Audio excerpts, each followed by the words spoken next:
నరసయ్య గారు చాలా విషయాలు చెప్పిండు. మీరు ఇంతవరకు మన సతీష్ చంద్రు ఒక కథ మాదిరి చెప్పిన విషయాలన్నింటినీ అంటే చాలా ఆసక్తికరంగా కథ చెప్పినట్టుగా మనువు గురించి కానీ మార్కెట్ గురించి కానీ ఆయన కథల రూపంలో చెప్పిండు. కొంత ఆసక్తి అనిపించింది, కొంత అతిశయోక్తిగా ఉంటే ఉండొచ్చు, కానీ చాలా వరకు ఆసక్తికరంగానే చెప్పిండు. ఇప్పుడు మనం కొంచెం కఠినంగానే అంటే ఇదంత ఆసక్తికరంగా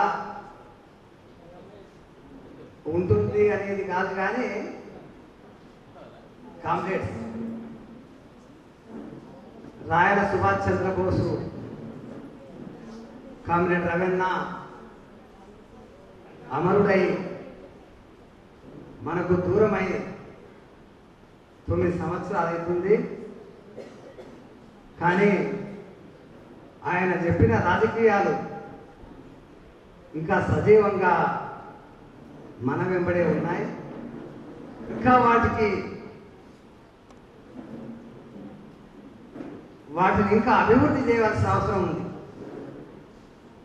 ఆయన చెప్పిన విషయాలను, ఆయన ఆచరించిన విషయాలను మనం గుర్తు చేసుకొని వాటిని ఇంకా అభివృద్ధి చేసుకోవాల్సిన అవసరం ఉంది. కామ్రేడ్ రవీణ కూడా ఒకేసారి జ్ఞానాన్ని సంతరించుకోలేదు. కామ్రేడ్ రవీణ తను నమ్మిన విషయాన్ని ఆచరిస్తూ ఆచరణలో వచ్చిన లోపాలను కూడా పరిశోధన చేస్తూ తన జ్ఞానాన్ని పెంచుకుంటూ వెళ్ళింది. ఆయన 68 ప్రాంతంలో ఆ రోజు దేశంలో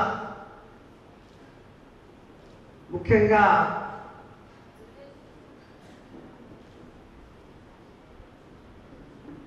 ప్రపంచంలో స్టాలిన్ మరణం తర్వాత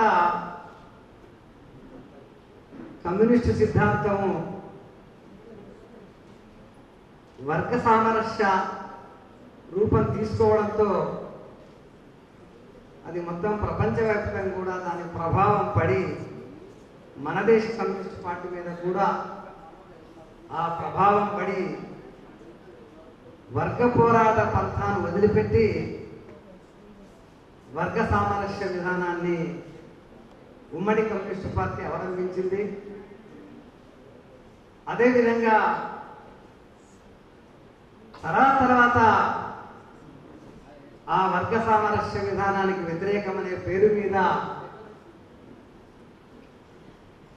ఇంకొక పార్టీ ఏర్పడినా అది కూడా బెంగాల్ ఎన్నికల్లో వర్గశత్రువుతోనే కలిసి ప్రభుత్వంలోకి రావడం, అట్లా ప్రభుత్వంలోకి రాకమునుపు అది చేసిన వాగ్దానాలు కూడా చాలా ఉన్నాయి. ముఖ్యంగా దున్నేవానికే భూమి అనేదాన్ని మనం సాధించుకోవాలని చెప్పి కమ్యూనిస్ట్ పార్టీ చాలా రోజులుగా ఆ నినాదం ఇస్తూనే ఉంది. ఆ నినాదం అనేది ఆనాడు బెంగాల్లో భూస్వాముల భూములను కౌలు పేరు మీదనో పాలి అంటే భాగం పేరు మీదనో చేసే రైతులు మాకు న్యాయం జరుగుతుంది అనుకున్నారు. కౌలు భాగం ఎంత ఉండాలనే పంచాయతీ, భూమి మాకు కావాలనే ఘర్షణ కాదది. అంటే మా భాగం ఎంత ఉండాలి, చేసేవాడి భాగం ఎంత ఉండాలి, సొంతదారుడు భాగం ఎంత ఉండాలనే ఘర్షణల భూస్వాములు ఆ భాగాల విషయంలో తిబాగాడతారు.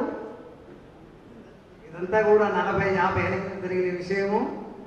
అంటే 2 భాగాలు భూస్వామి కావాలని భూస్వామి వర్గం కోరుకుంటే కాదు, చేసేవాడికి రెండు భాగాలు కావాలని ఆ రకమైన ఘర్షణ అక్కడ జరిగింది.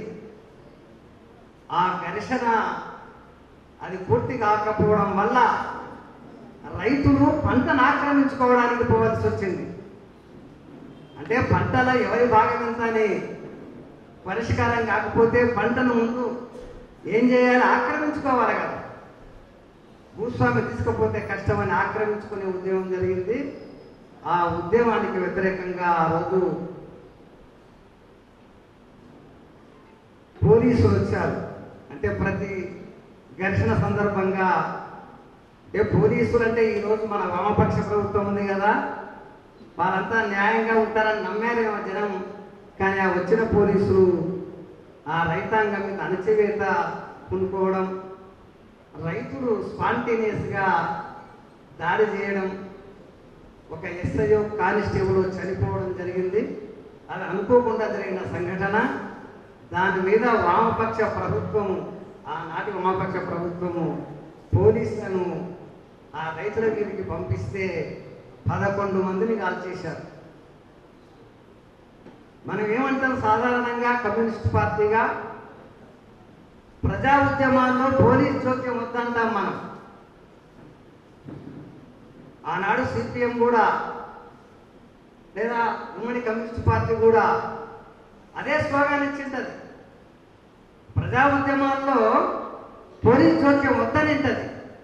కానీ ఆనాడు జ్యోతి బసే హోమ్ మినిస్టర్గా ఉన్నాడు. ఆయన నాయకత్వంలోని పోలీసులే వచ్చి 11 మందిని కాల్చేస్తే ఆ రోజు భారతదేశం అంతా కూడా, ముఖ్యంగా కమ్యూనిస్ట్ పార్టీలో పనిచేసే యువకులందరూ కూడా, అరే ఉమ్మడి సిపిఐ పార్టీ ఎట్లాంటిదో ఈరోజు ఆ పార్టీకి వ్యతిరేకంగా బయటకు వచ్చిన సిపిఎం కూడా అలాంటిదే అని చెప్పి భారతదేశ వ్యాప్తంగా ఇదంతా వర్గ పోరాటానికి వ్యతిరేకంగా ఉంది, వర్గ ఉద్యమానికి వ్యతిరేకంగా ఉందని చెప్పి అందరూ ఆనాడు యువకులంతా బయటకు వచ్చిండ్రు. కొంతమంది నాయకులు కూడా ఆ సిద్ధాంతాన్ని నమ్మే వాళ్ళు బయటకు వచ్చిండ్రు. ఆ రకంగా అంటే అటువంటి పోరాటానికి, అటువంటి దమన నీతికి వ్యతిరేకంగా ఆనాడు దేశంలో చాలా మంది యువకులు బయటకు వచ్చిండ్రు. ఒక కొత్త పార్టీని స్థాపించే ప్రయత్నాలు చేసిండ్రు.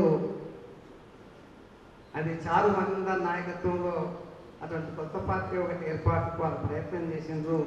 దానికి దేశంలో అనేక మంది యువకులు ఎట్లయితే ప్రభావితమైందో, ఏదైనా కూడా సమాజం కోసం చేయాలి, సమాజం కోసం మనం సర్వీస్ చేయాల్సిందే నమ్మిన యువకులు చాలా మంది దానికి ప్రభావితమైండ్రు.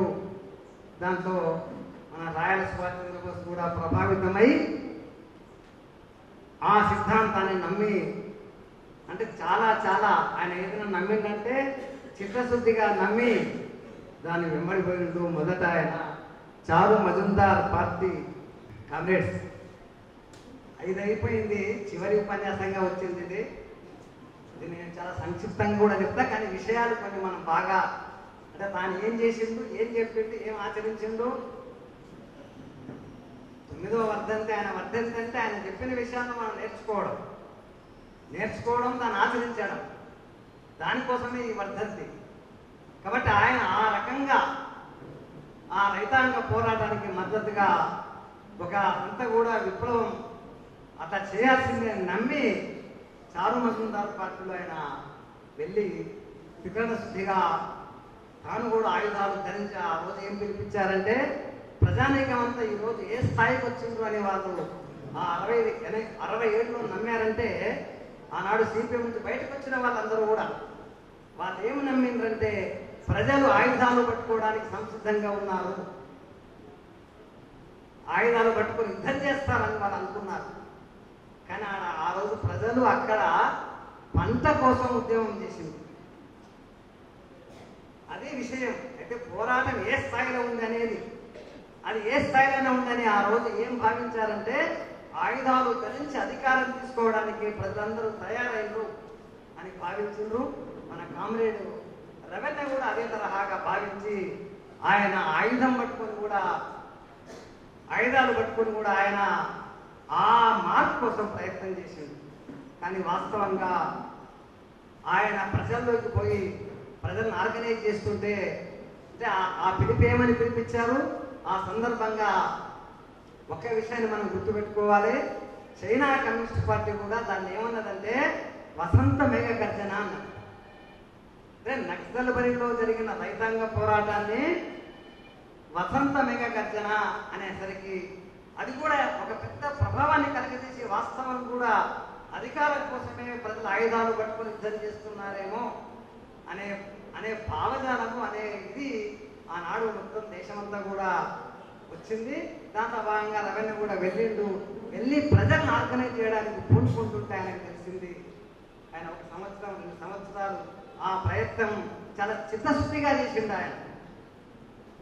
కానీ ప్రజలు ఆయుధాలు ధరించి సైనికులుగా మారే పరిస్థితి ఆయన కనపడలేదు. ఇది ఆయన నేర్చుకున్న విషయం. ఆయన చారు మజుందార్ పార్టీలోకి పోయి 1-2 ఏళ్ళు ఆయన ప్రజల్లో పనిచేస్తే ఆయనకి ఏమర్థమైందంటే ప్రజలు ఇప్పుడే తక్షణమే ఆయుధాలు ధరించి సైనికులుగా మారే పరిస్థితి లేదు అని ఆయనకు అర్థమైంది. అని ఎందుకని లేదు, కారణాలు ఏమిటి అంటే అదంతా వచ్చిదేనా, అక్కడంతా పోరాడిన రైతులు అలా పోరాడలేదా అని ఆయన చాలా చాలా ఆలోచన చేసిండు. ఆ సందర్భంగానే సిపిఎంఎం పార్టీ చంద్రబాబు నాయకత్వంలో కూడా అడవిలో పనిచేస్తుంది. వాళ్ళు కలిశారు. ఆయన కలిసి వాళ్ళు ఏం మాట్లాడిందంటే మనం ఇది అర్థం చేసుకోవాలి. అంటే రవీణ యొక్క ఆలోచన ధోరణిలో ఎలాంటి మార్పులు వచ్చినాయి, ఆయన మొదట ఏం చేసింది, దాన్ని ఎట్లా అర్థం చేసుకున్నాడు. ఆయన పుల్లారెడ్డి పార్టీ వాళ్ళతో వాళ్ళు కూడా సాయుధ పోరాటాన్ని ప్రారంభించాలనే మాట్లాడిన వాళ్ళు ఆయన వాళ్ళతో కలిసి వాళ్ళు ఏం మాట్లాడిందంటే నిజమే, ఈరోజు నీవు అన్నట్టుగానే వెంటనే ఆయుధాలు ధరించే పరిస్థితి ప్రజల్లో లేదు. అయితే ఒక సన్నాహం అనేది చేయాలి, అంటే ప్రజలను చైతన్యం కలిగించాలా, అంటే ఆ సాయుధ సన్నాహాల కాలం ఒకటి ఉంది. పుల్లారెడ్డి ఏం చేసిందంటే చారు మంది ఏం చేసిందంటే ఇప్పటికిప్పుడే తక్షణంగా జనం ఆయుధాలు పట్టుకొని యుద్ధం చేస్తారు, మనం పిలిపి ఇవ్వడం ఒకటే మన బాధ్యత, వాటికి నాయకత్వం వహించడం ఒకటే మన బాధ్యత అనుకున్నాడు. నిజంగా చారు మంది నమ్మిందంటే ఆయన అసలు నమ్మి అతను చేసిండు, అది వేరే విషయం. కానీ వాస్తవంగా చూస్తే జనం ఆ స్థితిలో లేదనేది రవీణకు అర్థమై మరి ఏమిటి పరిస్థితి అని చూస్తే అప్పుడు పుల్లారెడ్డి పార్టీ వాళ్ళు ఏం చెప్పారంటే నిజమే, తక్షణం సాయుధులు కావడానికి జనం సిద్ధంగా లేరు, కానీ దానికి కొంత సన్నాహం చేయాలి. దానికి ఏం చేయాలి, సాయుధ పోరాటానికి ముందు దశగా సన్నాహం చేయాలని చెప్పి వాళ్ళు కొత్త సిద్ధాంతాన్ని చెప్తే దాన్ని కూడా ఆయన నమ్మింది. నిజమేనేమో, సన్నాహం చేయాలనేమో, చైతన్యం కలిగించాలనేమో అని ఆయన నమ్మి దానికోసం కూడా ఆయన చాలా ప్రయత్నం చేశారు. అంటే వాళ్ళు ఏం చెప్పినట్టే మనం ప్రజలను చైతన్యవంతం చేయాలా, సంఘటితం చేయాలా. సంఘటితం చేసే క్రమంలో ఏమవుతుంది, మన ఉద్యమం మీద శత్రువు దాడి చేస్తారు. మనం రైతాంగాన్ని సంఘటితం చేస్తున్న క్రమంలో శత్రువు ఊరుకు ఉండలేడు, వాడు తప్పకుండా ఏం చేస్తాడు, దాడి చేస్తాడు. అప్పుడు దాడికి వ్యతిరేకంగా మనం ఆత్మరక్షణ చేసుకోవాల్సి వస్తుంది. ఆత్మరక్షణ చేసుకునే సందర్భంలో మనం ఏం చేద్దామంటే తప్పకుండా సాయుధం కావాలి. అప్పుడు ప్రజలు తయారవుతారు ఆయుధాలు పట్టుకోవడానికి అని అంటే నిజమే అని అనుకున్నాడు రవీణ కూడా. వాస్తవమే మనం కొంచెం ప్రయత్నం చేయాలా. మనం ఏం ప్రయత్నం చేయాలంటే రైతులు వాళ్ళ సమస్యల కోసం వాళ్ళు పోరాటం చేస్తారు. సమస్యల కోసం పోరాటం చేస్తే తప్పనిసరిగా శత్రువు ఊరుకు ఉండలేదు, దాడి చేస్తారు. అంటే అనేక రకాలుగా దాడి జరిగే అవకాశం ఉంటుంది. అప్పుడు దాడి జరుగుతుంటే ప్రత్యక్షంగా జరుగుతుంటే ఎవరైనా ఆత్మరక్షణ చేసుకుంటారు కదా. కాబట్టి ఆత్మరక్షణ చేసుకుంటారనే పేరు మీద ఆత్మరక్షణ కోసం దళాలను అప్పుడు తయారు చేద్దామనే పరిస్థితి. అంటే ఇది నిజమే అని అనుకున్నాడు ఆయన. కానీ పరిస్థితి ఏమైపోయిందంటే ప్రజలు సంఘటితమై వాళ్ళ సమస్యల కోసం పోరాటానికంటే ముందే మనం ఒక దళాలను తయారు చేసుకోవాలనే సిద్ధాంతం వచ్చింది. ఎందుకు ఆ సిద్ధాంతం వచ్చింది? ఇదంతా కూడా గత 40-50 ఏళ్ళుగా ఎమ్మెల్యే పార్టీలో, పుల్లారెడ్డి నాయకత్వం జరిగిన పార్టీలో, మన రవీణ పనిచేసిన పార్టీ ఇవన్నీ కూడా ఉన్నాయి. తర్వాత ఏమొచ్చిందంటే వాళ్ళకు పెద్ద ఎత్తున సంఘటిత ఉద్యమం, సమస్యల కోసం అనేక సంఘాలు, అంటే ఒక రకంగా చెప్పాలంటే శ్రీకాకుళం ఉద్యమంలో ఒక 40, 50, 100 గ్రామాల వరకు ప్రజలు సంఘటితమైంది. ప్రజలు సంఘటితమై వాళ్ళు తమ భూముల కోసం లేదా ముందు తమ జరిమానాలకు వ్యతిరేకంగా, అంటే రకరకాల సమస్యలకు వ్యతిరేకంగా వాళ్ళు సంఘటితమైంది. సంఘటితమైన వాళ్ళు కూడా ఏ స్థాయిలో ఉన్నారు అనేది గమనించకుండా అప్పటికి అధికారం కోసం ప్రయత్నం చేసిందని చారుమల పిలిపించాడు. అప్పటికి కూడా శ్రీకాకుళం సంబంధించి కూడా అంటే ప్రజలు అనేక రకాలుగా సంఘటితమయ్యే క్రమం ఒకటి ఉంటుంది. ఆ క్రమం చాలా చాలా వరకు కొనసాగాలి.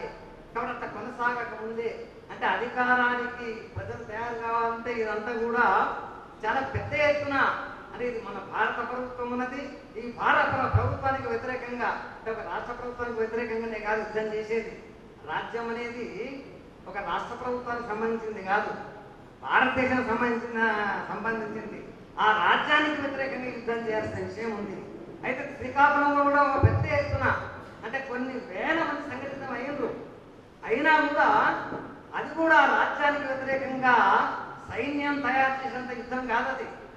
కానీ అట్లా భావించారు. ఆ రోజు నక్సల్బరీని భావించారు, శ్రీకాకుళాన్ని భావించారు.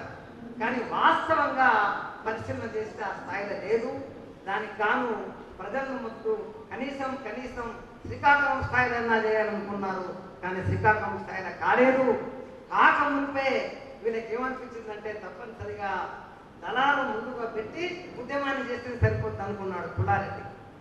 ఆ రకంగా దళ నిర్మాణాన్ని ముందు చేయాలా అంటే దళ నిర్మాణం ముందు చేయాలనే సిద్ధాంతం లేదు కదా మనకని మాట్లాడితే ఎందుకు లేదంటే మనం ప్రజలను సంఘటితం చేసే ప్రయత్నం కార్యకర్తలుగా మనం చేస్తే కార్యకర్తలకు దాడి చేస్తారు. కాబట్టి కార్యకర్తల రక్షణ కోసం దళాలు కావాలి. అంటే సిద్ధాంతం ఎక్కడికి పోయిందంటే ముందు ఉద్యమ రక్షణ కోసం దళాలు కావాలన్నారు. అంతకుముందు ఏమన్నారు? ప్రజలందరూ తయారున్నారు, రాజ్యాన్ని పడగొడతారు, రాజ్యాన్ని పడగొట్టడం కోసం దళాలు తయారు చేయాలన్నారు. అది చాలు మంది ఉంటారు, ఆ ప్రయత్నం చేస్తున్నారు. ఈరోజు మావోయిస్టులు దాన్ని నిరవధికంగా కొనసాగిస్తున్నారు ఈరోజు వరకు. ఆ విషయాన్ని అంటే ప్రజలు సాయుధులు కావడానికి తయారున్నారనే సిద్ధాంతాన్ని మావోయిస్టులు వదిలిపెట్టలేదు. వాళ్ళు ఆ సిద్ధాంతంలోనే ఉన్నారు. అంటే చారు మజుందార్ ఏం చెప్పిండో తక్షణం ప్రజలందరూ కూడా సాయుధులైతారు, సాయుధులై రాజ్యానికి వ్యతిరేకంగా గెరిల్లా పోరాటం చేస్తారని భావించాడు. అటువంటి ప్రయత్నం వాళ్ళు చేస్తూనే ఉన్నారు.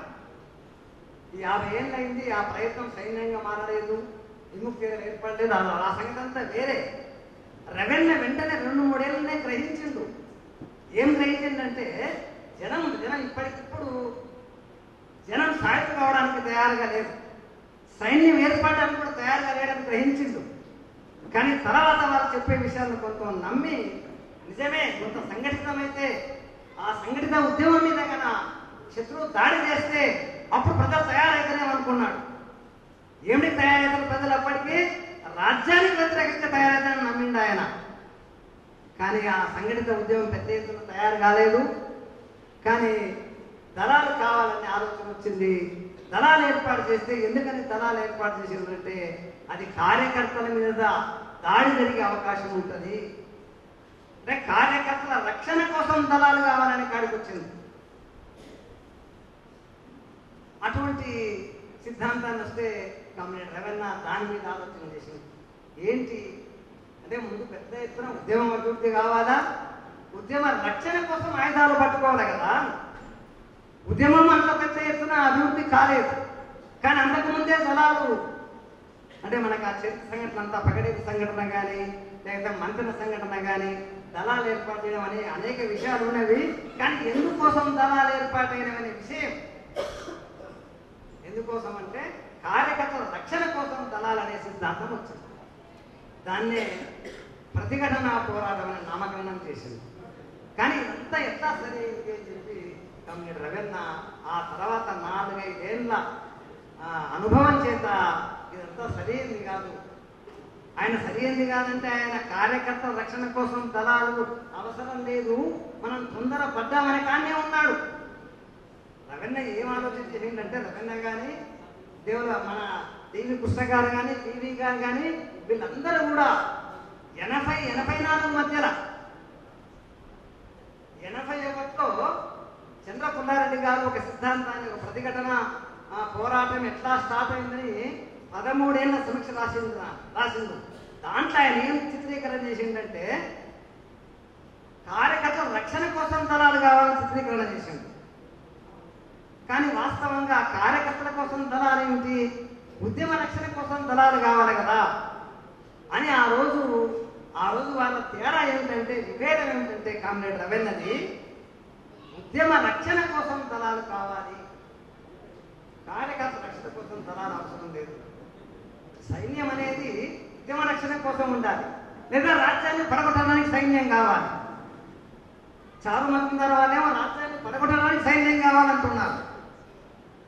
కానీ అక్కడ దాకా పోవాలంటే శత్రువు ఊరుకోడు కదా, మనం నిర్మించిన ఉద్యమాన్ని నాశనం చేస్తాడు కదా అని ఉద్యమ రక్షణ కోసం సైన్యం దళాలు ఏర్పాటు కావాలనే నుంచి, ఎందుకంటే ఉద్యమం తయారు కాలేదు, ఉద్యమం పెద్ద ఎత్తున కూడా కాలేదు.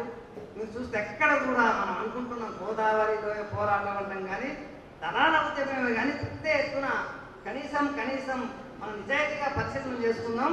శ్రీకాకుళ ఉద్యమం లాంటి ఉద్యమం కూడా జరగలే, నక్సల్బరీ లాంటి ఉద్యమం కూడా జరగలే. మొత్తం గోదావరిలో మొత్తం మనం చూస్తే వాస్తవంగా కార్యకర్తల రక్షణ పేరు మీద దళాలు వచ్చినాయి కాబట్టి పోలీసులు వచ్చింది. అంటే దళాలకు పోలీసులకు మధ్య ఘర్షణ యుద్ధం అనేది ఉంది, కానీ ప్రజలు ఉద్యమాన్ని తయారు చేసుకొని ఆ ఉద్యమ రక్షణ కోసం ప్రజల ఆయుధాలు ధరించిందనే విషయం కానీ లేదు. అయితే రవీణ కానీ మన టీవీ కృష్ణ గారు కానీ టీవీ గారు కానీ 81 నుంచి 84 వరకు ఏం భావించారంటే, మనం ప్రజా ఉద్యమాన్ని నిర్మాణం చేయాలి.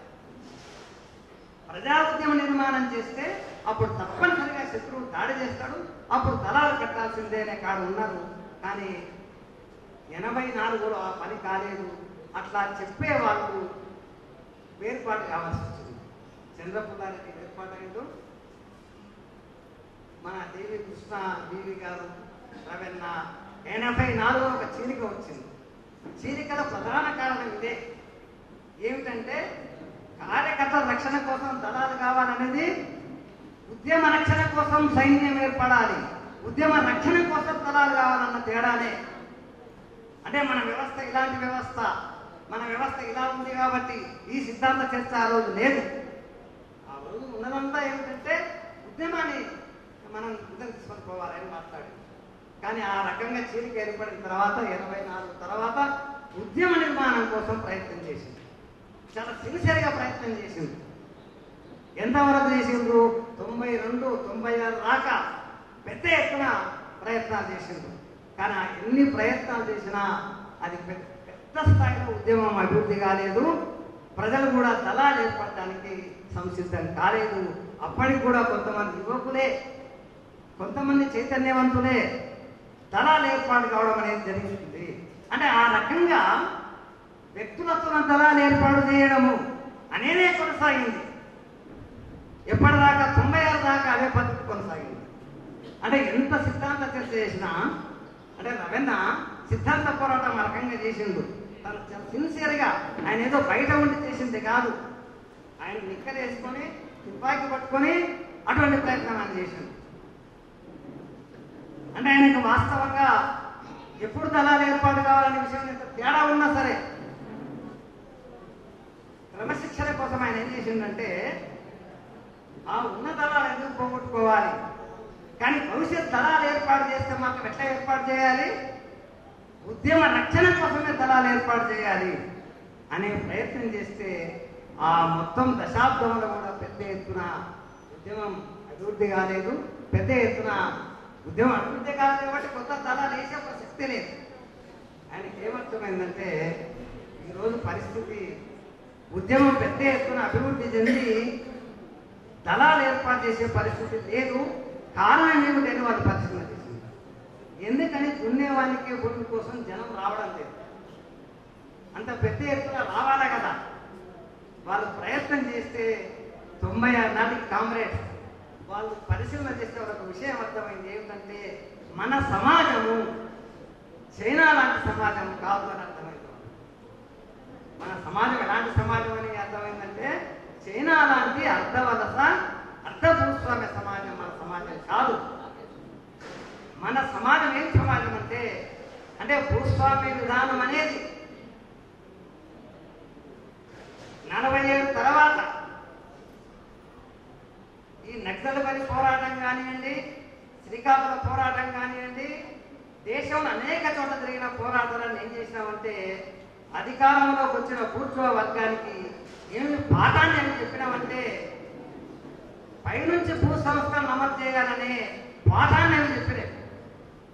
అవి ఏం చెప్పినామంటే మన దగ్గర భారతదేశంలో 67 నాటికి లేదా 77 నాటికి మిగిలి ఉన్న యొక్క ఫీడల్ అవశేషాలను లేదా ఫీడల్ పద్ధతులను ఎట్లా తొలగించాలనే విషయంలో పైనుంచి భూస్వామ్యాన్ని తొలగించే పద్ధతి అనేది భారతదేశంలో జరుగుతుంది. దానికి ఏమిటంటే స్వాతంత్రం వచ్చిన తర్వాత జమీందారీ జాగీర్దాన్ని రద్దు చేసేసి మన దేశంలో తర్వాత 61 భూ సంస్కరణ సిద్ధాంతం తీసుకొచ్చింది. తర్వాత కూడా మళ్ళీ ప్రజలు ఆ మిగిలి ఉన్న అవశేషాలకు వ్యతిరేకంగా పోరాడుతూనే ఉన్నారు. దానికి వ్యతిరేకంగా నరసింహారావు కాలంలో మళ్ళీ భూ సంస్కరణ తీసుకొచ్చారు. అవి ఎంతవరకు అమలైన విషయం వేరే కానీ అటువంటి చట్టాల వల్ల ఏమైపోయిందంటే చాలా వరకు పాత భూస్వాములందరూ కూడా తమ భూములను రకరకాల పద్ధతుల్లో భూములను నమ్ముకోవడమో వేరే వాళ్ళ పేరు మీద చేయడమో అనేది చేసింది. మనం ఒక విషయాన్ని మనం గమనించాలా. మనం తెలంగాణ సాయుధ పోరాట కాలంలో భూస్వామ్య వర్గాన్ని గురించిన వర్ణన ఉంది. ఆ పద్ధతి అంతా కూడా తర్వాత కాలంలో కనపడకుండా ఎందుకు కారణాలు ఏమిటని చెప్పి మన అన్న వాళ్ళు పరిశీలన చేసింది. తెలంగాణ సాయుధ పోరాట కాలంలో విష్ణూరు రామచంద్రారెడ్డి అనే భూస్వామికి 40 గ్రామాల్లో 40,000 ఎకరాలు ఉండేది. నేను అనేది ఏంటంటే అంటే భూస్వామ్య దోపిడీ పద్ధతులు లేదా భూస్వామ్య విధానం అనేది గతం నుంచి ఎలా మారుతూ వచ్చింది, మారిందా అసలు మారలేదా అనేది వాళ్ళ ముందు ఒక ప్రశ్న అయిపోయింది. దాన్ని వాళ్ళు పరిశోధన చేసింది. పరిశోధన చేస్తే తెలంగాణ సాయుధ పోరాట కాలంలో విష్ణూరు రామచంద్రారెడ్డి అనే భూస్వామికి 40,000 ఎకరాలు 40 గ్రామాల్లో అధికారం ఉండేది.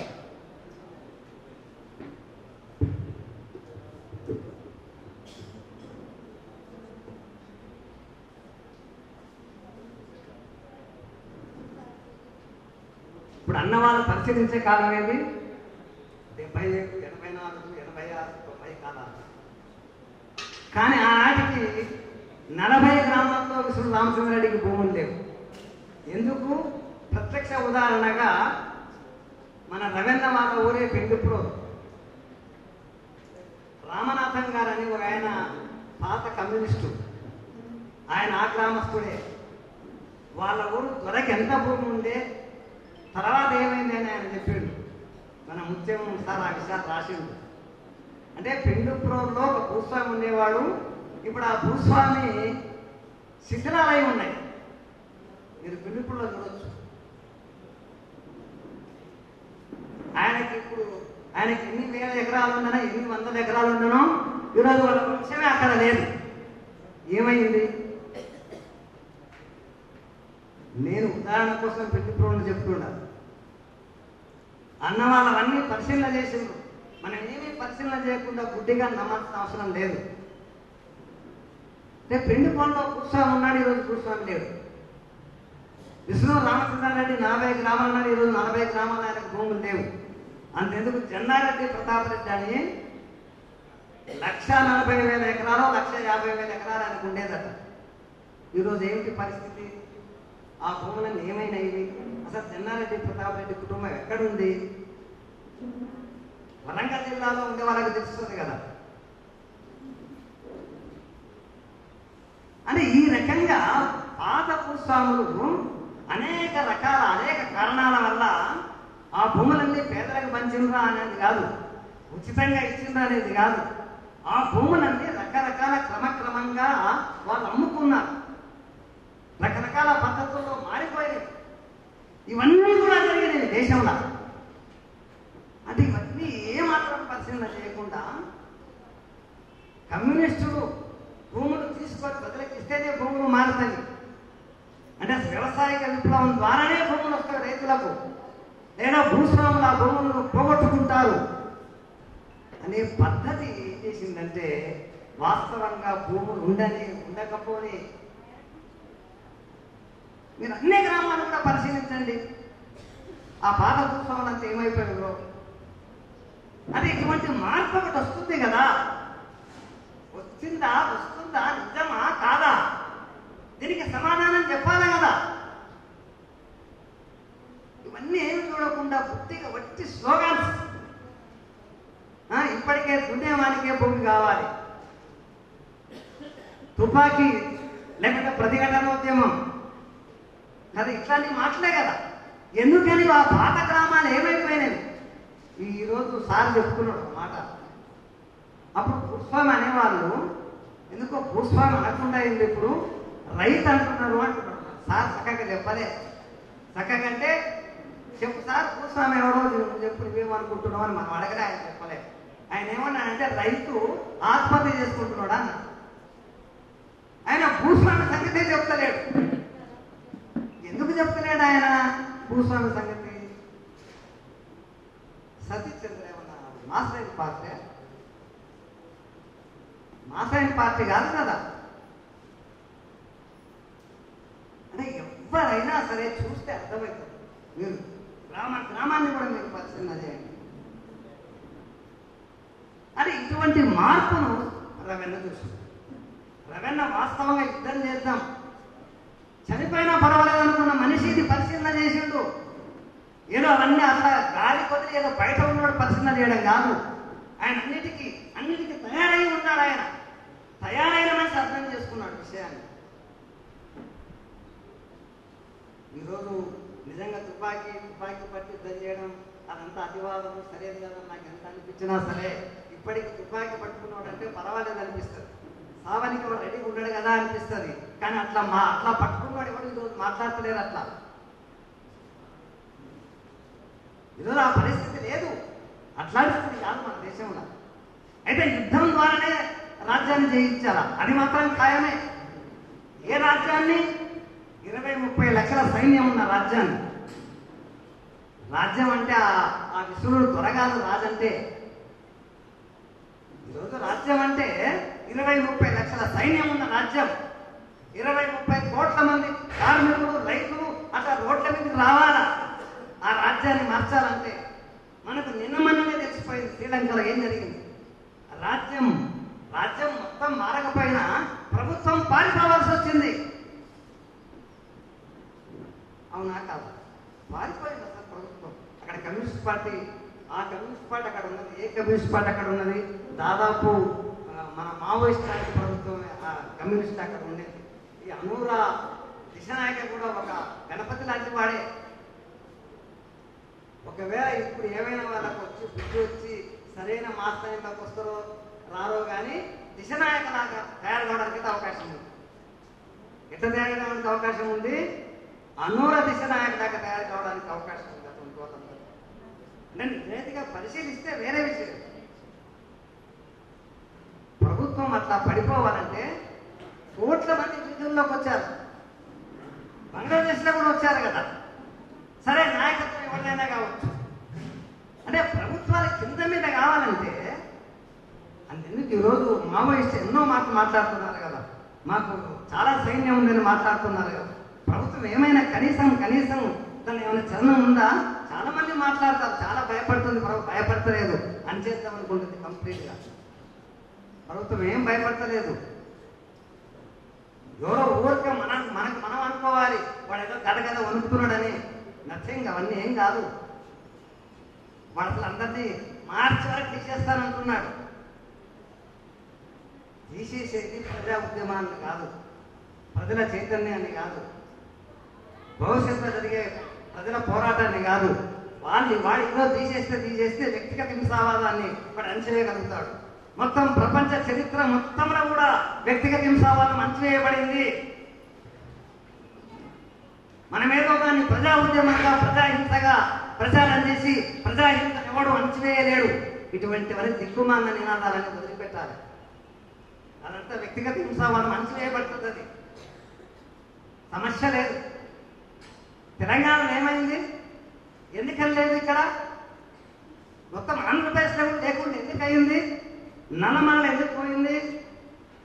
వ్యక్తిగత హింసావాదము ఎక్కడైనా అణచివేయదు. ప్రజా ఉద్యమాలు అనేటివి భవిష్యత్తులో రావచ్చు. అట్లా ప్రజా ఉద్యమాన్ని రాకుండా చేయడం మాత్రం అసాధ్యమైన విషయం. వైరుధ్యాలు ఎంతవరకు ఉంటుందో, దోపిడీ ఎంతవరకు ఉంటుందో, ప్రజల అణచివేత ఎంతవరకు ఉంటుందో అంతవరకు పోరాటాలు వస్తాయి. వాటిని ఎవరు తీసేయలేరు. ఆ నినాదం వేరే. దానికి వ్యక్తిగత హింసావాదానికి సమానం చేసి దాన్ని ఎవరు ఏం చేయలేరు. ఇవన్నీ చిరుకపాలు. ఇట్లాంటివి కాదు. రవెన్న అవన్నీ పరిశీలించు. ఆయన యుద్ధంలోకి దిగిన మనిషిగా పరిశీలన చేసిండు. అన్నిటికీ తయారై ఉండే పరిశీలన చేసిండు ఆయన. మొదట వాస్తవంగా ప్రజా ఉద్యమం తయారైతే దళాలు తయారు చేయొచ్చు అనుకున్నాడు ఆయన వాస్తవంగా కూడా. కానీ అటువంటి ప్రజా ఉద్యమం తయారు కాలేదు. క్రమక్రమంగా భూస్వామ్య విధానం అనేది ఈ పెట్టుబడిదారులే వాళ్ళకు అనుకూలంగా మార్చి వేస్తున్నారు అనే విషయం ఆయనకు అర్థమయ్యి వాళ్ళు ముగ్గురు ఏం చేసిందంటే 13లా ఒక ఆల్టర్నేటివ్ అంటే ఒక ప్రత్యామ్నాయ సిద్ధాంతాన్ని ముందరపెట్టిండ్రు. మన దేశము చైనా లాంటి దేశం కాదు.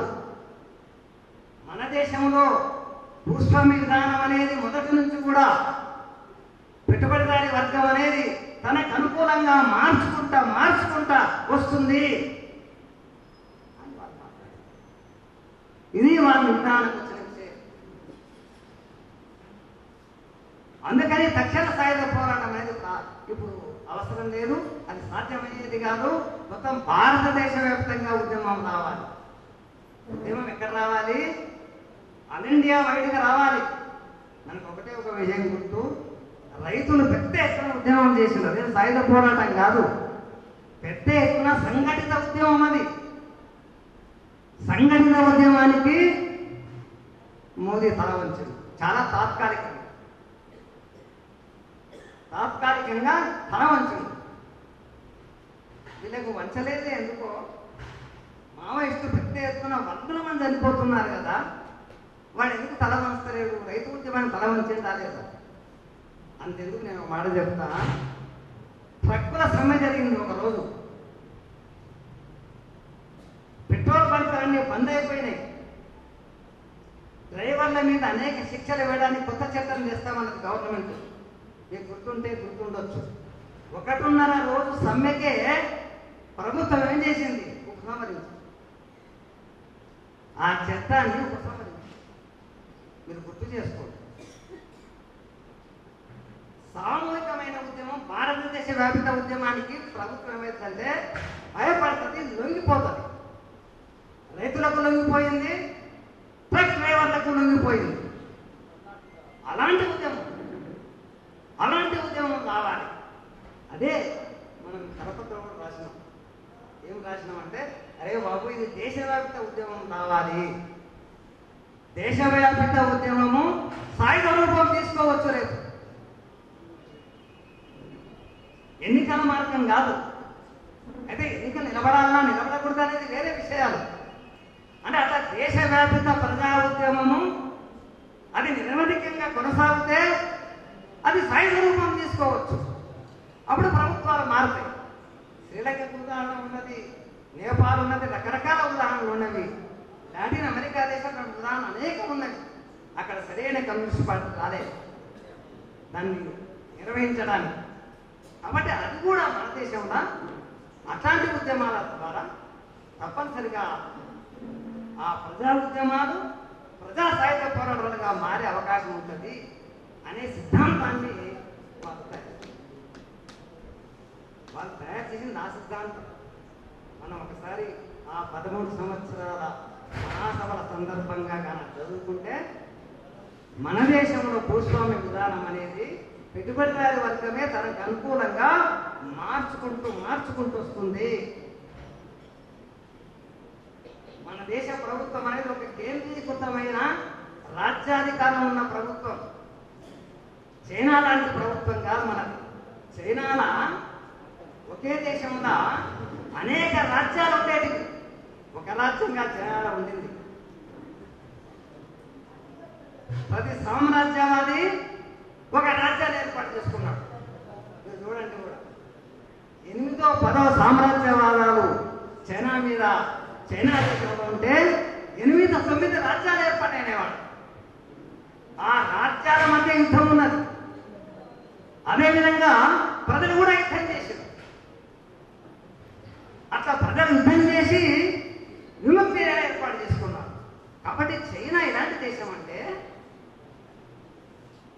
సివిల్ వార్ కొనసాగుతున్న దేశం. అంటే ప్రజలకు ప్రజాశత్రులకు యుద్ధం కొనసాగుతున్న దేశం అది. మన దేశం అలాంటి దేశం కాదు. సాపేక్షంగా శాంతియుతంగా ఉన్న దేశం మన దేశం. ప్రజాయుద్ధం ప్రజాశక్తికి వ్యతిరేకంగా కొనసాగుతున్న పరిస్థితుల మన దేశం లేదు. చైనా ఉన్నదా? అందుకే వాళ్ళు ప్రజలు రెడీగా ఉన్నారు సైన్యంలో చేరడానికి. ఆ పరిస్థితి మన దేశంలో లేదు. అట్లా యుద్ధ పరిస్థితి ఉంది కాబట్టి శాంతియుతంగా పెట్టుబడిదారు అధికారంలోకి రాలేదు ఆ దేశంలో. ఆ దేశంలో సామ్రాజ్యవాది అధికారంలో ఉన్నాడు. ఫిడెల్ భూస్వామి అధికారంలో ఉన్నాడు. మన దగ్గర అది కాదు. మన దగ్గర సంఘటితమైన పెట్టుబడిదారి వర్గం అధికారంలోకి వచ్చింది. ఇటువంటి ప్రాథమికమైన భేదాలు ఉండవని చెప్పి అంటే ఇంకా నేను అందుకే ముందుగానే చెప్పిన మన రవెన్న ఆలోచించి తయారు చేయడానికి పూనుకున్న సిద్ధాంతాన్ని చాలా చాలా అభివృద్ధి చేయాలి. మనం ఏం చేయాలంటే ఇది తయారైన సిద్ధాంతం కాదు. ఆ ముగ్గురు కూడా తయారు చేసి పెట్టలేదు. దాన్ని ఏం చేసుకోవాలి? ఆ పునాదుల మీద వాళ్ళ ఆలోచనల మీద ఇంకా చాలా చాలా అభివృద్ధి కావాలి. అభివృద్ధి అయి అంటే మనం అర్థం చేసుకుంటే అభివృద్ధి ఏదో మనం చేసుకోగలుగుతాం. నేను చెప్పేది ఏంటంటే రవెన్న వాస్తవంగా ఏం చెప్తుంది, ఆయన ఎక్కడెక్కడ ఏం పోరాటం చేసిండు మన ప్రతి కార్యకర్తకు తెలవాలి, ప్రతి మద్దతుదారుకు తెలవాలి. మనం ఏదో రవెన్నను కూడా గుడ్డిగా నమ్మడం ఆయన చాలా చిన్నప్పుడే 68లోనే చావడానికన్నా సిద్ధమై అట్లా వెళ్ళిండు అనేది ఒక్కటే కాదు. ఆయన వెళ్ళింది వాస్తవమే, కానీ ఆయన తన ఆచరణ క్రమంలో ఏం గ్రహించిండు, ఏమి నిర్ణయానికి వచ్చిండు అనేది ప్రతి మనిషి ప్రతి కార్యకర్త అర్థం చేసుకోవాలా. లేకపోతే మనకేమీ పెద్ద భేదం కనబడదు. అందుకే వాళ్ళు ఈరోజు మాట్లాడుతున్నారు. ఏం మాట్లాడుతున్నారు వాళ్ళు? రవెన్న వర్ధంతి మేము జరుపుదాం, లేకపోతే మాకే అధికారం జరపడానికంటే. రవెన్న సిద్ధాంతాన్ని కదా మొదలు తీసుకుపోయేది వర్ధంతి అంటే ఏమిటి? రవెన్న సిద్ధాంతాన్ని రవెన్న అభిప్రాయాలను ముందర తీసుకొని పోవాలా. అది కదా వర్ధంతి అంటే. ఈరోజు ఎన్డీ వాళ్ళు ఏ సిద్ధాంతాన్ని తీసుకుపోతారు అంటే రవెన్న సిద్ధాంతాన్ని, ఆ సిద్ధాంతాన్ని ఇంకా డెవలప్ చేయడానికి వాళ్ళు ప్రతిజ్ఞ పొందుతున్నారా? ఈరోజు వాళ్ళు ఎందుకు చేస్తున్నారో అర్థం కాదు. నిర్మాణం అంటారు వాళ్ళు ఏమంటారంటే నిర్మాణం. మా నిర్మాణంలో ఉండే అన్న నిర్మాణం ఎందుకోసం? అసలు కమ్యూనిస్ట్ పార్టీ ఎందుకోసం? కమ్యూనిస్ట్ పార్టీ కోసం కాదు. కమ్యూనిస్ట్ పార్టీ రాజకీయాల కోసం, కమ్యూనిస్ట్ పార్టీ సిద్ధాంతం కోసం. అవునా కాదు? అన్న సిద్ధాంతం ఏమిటి? అన్న సిద్ధాంతము పెట్టుబడిదారి వర్గము భూస్వామ్య విధానాన్ని క్రమక్రమంగా మార్చుతూ వెళ్తుంది. మనం దేశవ్యాప్తంగా ప్రజలను ఆ సిద్ధాంతాన్ని వాళ్ళు కూడా అమలు చేస్తే మంచిదే. ఆ సిద్ధాంతం అమలు చేయడానికి పద్ధతి జరుపుకోవాలి. వాళ్ళు ఈరోజు పద్ధతి జరుపుకుంటున్నారు చాలా వాళ్ళు ఎంత మాట్లాడతాడంటే మధుర ఎవరన్నా కానీ ప్రతిఘటన పోరాట యోధుడు, ప్రతిఘటనోద్యమ నాయకుడు. ఆయన తను వదిలిపెట్టేసిండు. వదిలిపెట్టినట్టుగా ఒక పెద్ద పుస్తకం రాసిండు. ఆయన రాసిండా లేదా? అరే ఇంత దాన్ని మనం ఇంకేమన్నా చూడండి. అవసరమా వాళ్ళకు? అంటే వాళ్ళ సిద్ధాంతం నమ్మకం వాళ్ళకు ఉంటే వాళ్ళు ఏం చేయాలా? ఆయన సిద్ధాంతం కాదు మేము తీసుకుపోయేది. ఆయన ఏమన్నారంటే వాళ్ళు పోనీ రిజనిస్ట్ అన్నారా అనలేదా అనేది వేరే విషయం. కానీ ఒక మాట అన్నారు, ఏమన్నారంటే ఆయన మితవాద ధోరణి గలవాడు. ఆయన అనుచరులందరూ కూడా ఎటువంటి వాళ్ళు? మితవాద ధోరణి గలవాళ్ళు. వాళ్ళు కొంతకాలం అయితే రిజనిస్టుగా మారుతారు, మేము రక్షిస్తే కమ్యూనిస్టుగా మారుతారు. ఇది వాళ్ళ సిద్ధాంతం కదా. మేము కానీ రక్షిస్తే వాళ్ళు కమ్యూనిస్టుగా మారుతారు. వాళ్ళు మాత్రం మితవాద ధోరణి నుంచి మితవాదులుగా రిజనిస్టులుగా మారుతారు. అది కదా ధైర్యంగా చెప్పకూడదా? వాళ్ళు ధైర్యంగా చెప్పాలి. రవీణ మితవాద ధోరణి కలిగి ఉన్నాడు, ఆయన మేము కాపాడదామనుకున్నాము, ఆయన అందరికి జరిగి రిజనిస్టుగా మారుతుందనేమో అనగలగాలి. ఈరోజు జీవికి మారిందని చెప్తే చెప్పండి, మాస్తైన అట్లా మారిందని చెప్పండి. అదేం పెద్ద విషయం కాదు. మీరు చెప్తే రిజనిస్టులు ఎవరు కాదు కదా. మీరు చెప్పడం అదేం పెద్ద విషయమా? మావోయిస్టులు చెప్తున్నారు వినండి. వీళ్ళ గురించి మావోయిస్టులు ఏమంటారు? ఎన్డీ వాళ్ళ గురించి మావోయిస్టులు ఏమంటారు? సాయుధ రిజనిస్ట్ అంటారా? ఇక వాళ్ళంటే అయిపోద్దా? విషయం అంతా ఊరిక అనడం కాదు కావలసింది. అనాలంటే చాలా అర్హతలు ఉండాలి. వాళ్ళకు దేశాన్ని ముక్తి చేయగలగాలి. అవును కదా. లెనిన్ ఎప్పుడన్నాం మనం? మావోని ఎప్పుడన్నాం మనం? చైనీస్ కమ్యూనిస్ట్ పార్టీ ఎప్పుడు మన నాయకురాలైంది? రష్యా కమ్యూనిస్ట్ పార్టీ ఎప్పుడు ప్రపంచానికి నాయకురాలైంది? ఎప్పుడైంది? రష్యా విప్లవం తర్వాత. విప్లవం తర్వాత 19లో థర్డ్ ఇంటర్నేషనల్ ఏర్పాటు చేసినప్పుడు అయింది. ఇప్పుడు ఎవడంటే రిజనిస్ట్ అంటే రిజనిస్ట్ అయిపోతారా? చదువు జ్ఞానం లేదు. ఇంకొక విషయం వాళ్ళు ఏం చెప్తారంటే, అన్న తన అభిప్రాయాలు ఎన్నున్నా సరే తన రాజకీయాలను పక్కకు పెట్టి సీసీ రాజకీయాలను డిసిప్లైన్గా అమలు చేసేవాడు కాబట్టి మా నాయకుడు అంటారు వాడు. కానీ అన్న 12లోనే చెప్పిండు ఇక సాధ్యం కాదు అని. మన రాజకీయాలను మనం అమలు చేయాలంటే ఆ పార్టీ అసాధ్యమని చెప్పిండు. ఆయనతో పాటు ఇద్దరు కూడా కలిసి బీబీ దగ్గరికి బీబీని పంపించారు. అయ్యా మనకు సాధ్యం కాదు, మన రాజకీయాలు మనం నడపాలంటే మనం కొత్త పార్టీ ఏర్పాటు చేసుకోవాలని చెప్పిండ్రు వాళ్ళు. బీపీ ఒప్పుకోలేదు. అది సాక్ష్యం ఉంది. బీపీ పెద్ద ఉత్తరం రాసింది, 4 పేజీల ఉత్తరం. మీరు చెప్పింది నిజమే, మీరు ముగ్గురు కలిసి విడిపోదామంటున్నారు, మీరు విడిపోవడం అని కూడా మంచిదే, నాకు ఇంకా 100% మీతో ఏకాభిప్రాయం లేదు అని రాసింది. ఈరోజు దాంట్లోనే ఉన్నాడు ఆయన. ఆ రోజు విడిపోవడం మంచిది, నేను కలుస్తానన్నాడు ఆయన. అది ఆయనకి సంబంధించిన విషయం. బీవీ గారు అయితే 2లోనే అన్నాడు. 2002లో నాకు సాధ్యం కావడం లేదు, సెంట్రల్ కమిటీ సభ్యుడిగా ఉండడం సాధ్యం కాదన్నాడు ఆయన.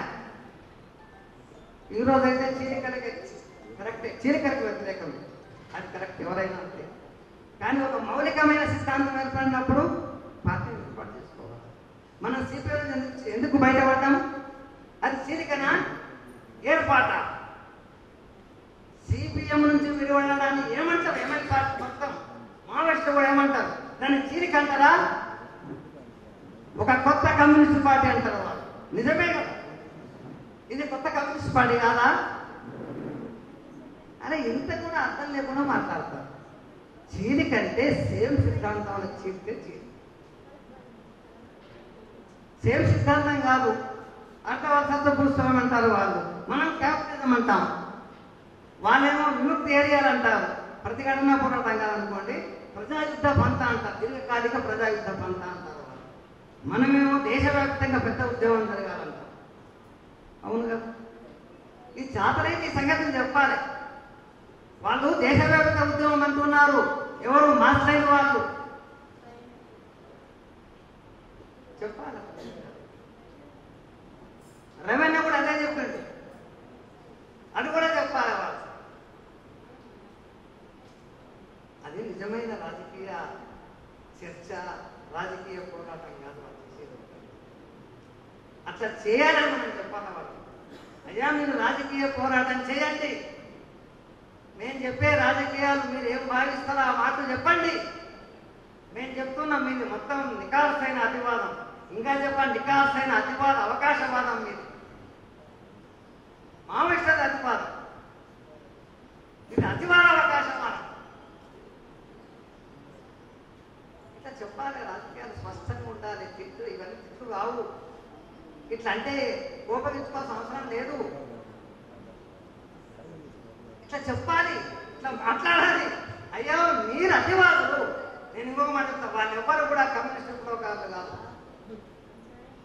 మావోయిస్టు మొదలుకొని ఎన్డీ వాళ్ళందరూ కూడా ఎవ్వరు కూడా వాళ్ళెవరూ కమ్యూనిస్టులో కాదు కాదు వాళ్ళందరూ అతివాదులు, అతివాద అవకాశం.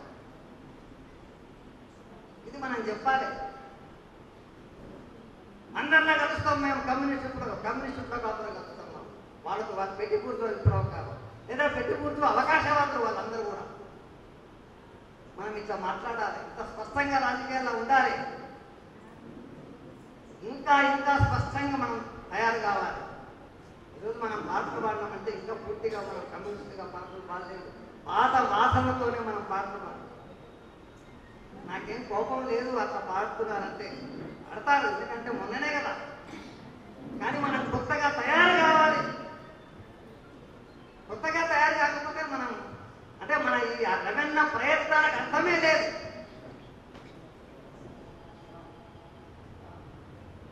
కామ్రేడ్స్, రవెన్న ఏం చెప్పిందో, ఏమి చేయడానికి ప్రయత్నం చేసిందో మనం చాలా స్పష్టంగా అర్థం చేసుకోవాలి. అర్థం చేసుకొని ఈ వర్ధంతి సందర్భంగా, రేపు రాబోయే వర్ధంతుల సందర్భంగా మనం ఆయన సిద్ధాంతాన్ని, ఆయన రాజకీయ అభిప్రాయాలను మనం ఆచరించడానికి ప్రయత్నం చేసి ఆ సిద్ధాంతాన్ని ఇంకా చాలా చాలా బలవత్తరం చేయాలి. మనం ఇంకా అంత స్పష్టమైన రూపాన్ని తీసుకోలేదు. ఇంకా మన వాళ్ళందరూ కూడా అంత ధైర్యంగా మాట్లాడటం లేదు. మనం పరిశీలించుకుంటే మనకు అర్థమైతే ధైర్యంగా మాట్లాడుతున్నామా మనం అనిపిస్తుంది. నాకు ధైర్యంగా మనం మాట్లాడుతున్నామో, స్పష్టత వస్తే ధైర్యం వస్తుంది, స్పష్టత లేకుంటే ధైర్యం రాదు. ఎంతమంది వెంబడి ఉందనే పాయింట్ కాదు. భూమి గుండ్రంగా ఉందని చెప్పినప్పుడు ఎంతమంది నా వెంబడి ఉండడానికి చూడలే. గెలీలియో, కోపర్నికస్, వాళ్ళు ఎవరైనా కావచ్చు. సూర్య సిద్ధాంతాన్ని చెప్పేవాళ్ళు ఎంతమంది నాకు మద్దతు చూడలే. సామాజిక సిద్ధాంతం కూడా అటువంటి సిద్ధాంతమే. సత్యం చెప్పడానికి భయపడకుండా చెప్పాలి. అది మనం వర్ధంతి సందర్భంగా ఆ ధైర్య సాహసాలను నేర్చుకోవాలి. ఆ స్పష్టంగా చెప్పే ఆ జ్ఞానాన్ని నేర్చుకోవాలి. అది మనం నిజంగా రవెన్నకి ఇచ్చే నివాళి. మనం అందరం కూడా అందుకోసం ప్రయత్నం చేస్తున్నామని చెప్పి ఆశిస్తూ ఈ అవకాశం ఇచ్చిన వేదికకు ధన్యవాదాలు తెలియజేస్తున్నాను.